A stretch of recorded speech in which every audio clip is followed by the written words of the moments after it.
আপনার শিশুর ভাষা শেখানোর গতি বাড়ানোর জন্য ঘরে কিছু কার্যকর অ্যাক্টিভিটি করা সম্ভব।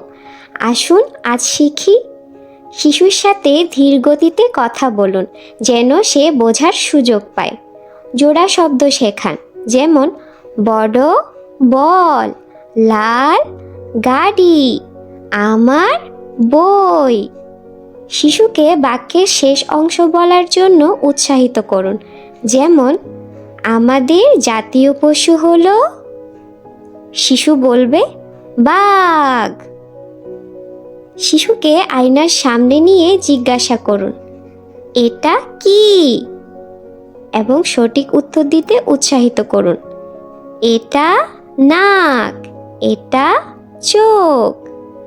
শিশুকে বিভিন্ন রঙের বস্তু দেখিয়ে বলুন, এটা কি রং। ছবি কার্ড বা বইয়ের ছবি দেখিয়ে শিশুকে শব্দ শেখান। ছোট মনি একাডেমি।